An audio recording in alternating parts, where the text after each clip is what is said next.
Hello everyone and welcome back to the video. Today we're going to be doing something a little bit different. We're going to be going over one of the key mechanics in combat in Terraria. Damage per second, or DPS. It's basically the measure of how much damage you do in a single second, and it's one of the best ways to just show how plain effective you are at killing enemies and bosses, and sometimes your friends too.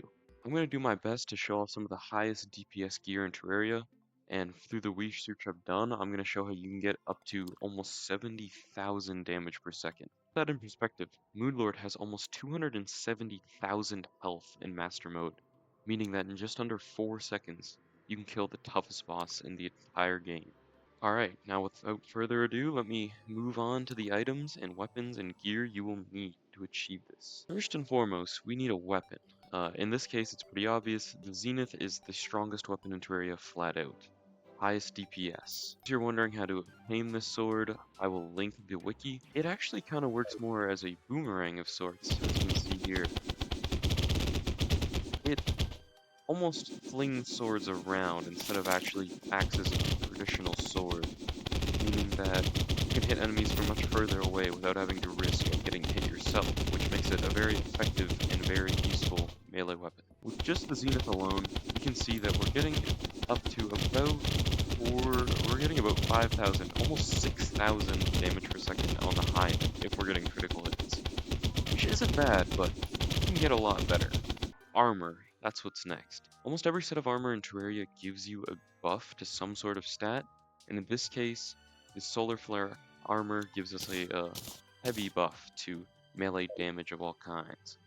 We get about 30% extra melee damage just based off the set bonus alone, as well as what it states here, a 26% increased melee critical strike chance, which is a very important factor in doing the most damage per second.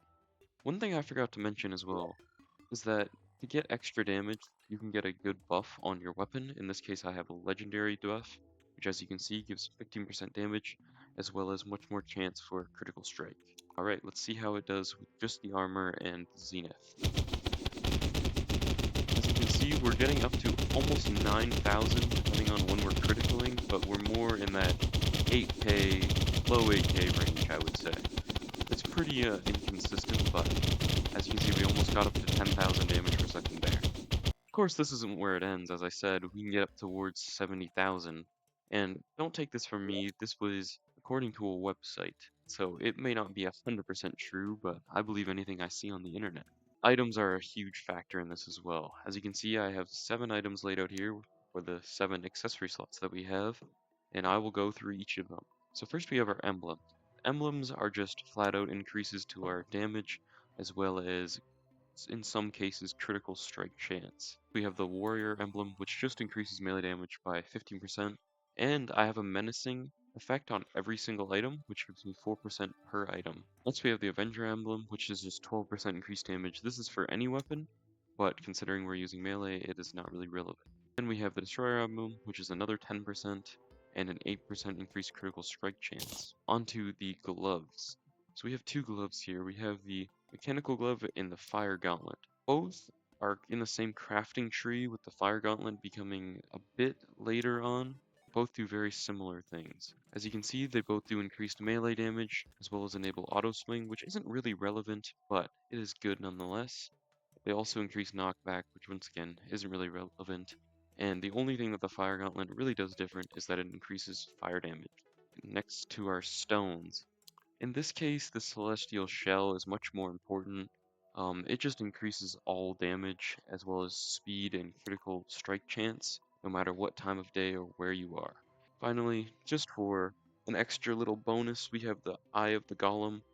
I couldn't really find any other items that would seriously increase our damage or melee damage, so instead I just went with something that would give us a better chance of getting a high number. With all these items, we should be doing a lot more damage. So as you can see, we cannot trust everything we see on the internet, because with all these items, the Zenith, and this armor, I'm not even getting close to 20,000, despite the 70,000 claim.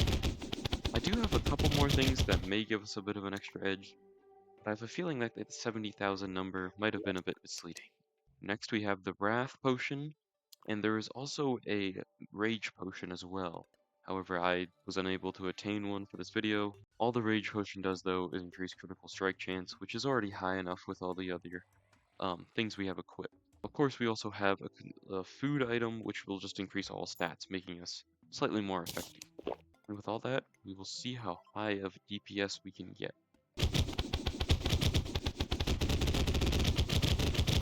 You can see we are peaking at just about 21,000. It is going back down a bit.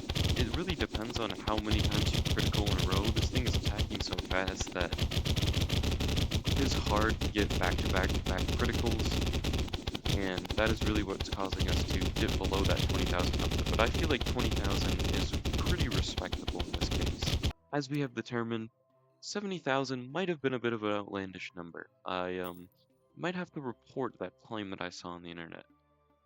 But 20,000 is still pretty insane, considering that's enough to take down most bosses in under a minute, let alone seconds.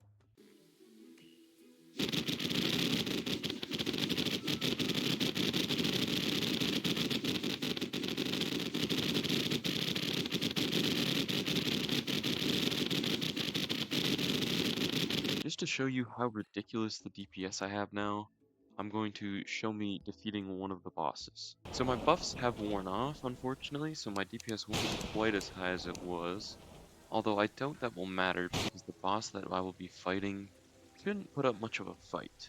I just want to see how ridiculous this DPS can be with one of the weakest bosses in the entire game. I have no idea where he's coming from, so I guess we will, as you can see, even my armor just takes him out so quickly. And yeah, like, that's gotta be less than 2 seconds, if I can't get a better reading. He only has 6,000 health, so realistically, 6,000 is the most DPS I could do. And as you can see, 6,800 damage. I think I did more damage than he had health because I killed one of his minions. You know what? Let's do it one more time, just for good measure, right? And as you can see, once again, more damage than he had health. I want to thank you all for watching so much. I hope you enjoyed this new type of video. I wanted to explore more of the mechanics of the actual game, rather than actually just, playing a Let's Play. I think this was interesting, doing a deep dive into just how high the DPS can go, targeting a single enemy, the highest DPS that I could register, to right around 21,000. I want to thank you all for watching, and you know what to do. But I'll say it anyway. Stay frosty.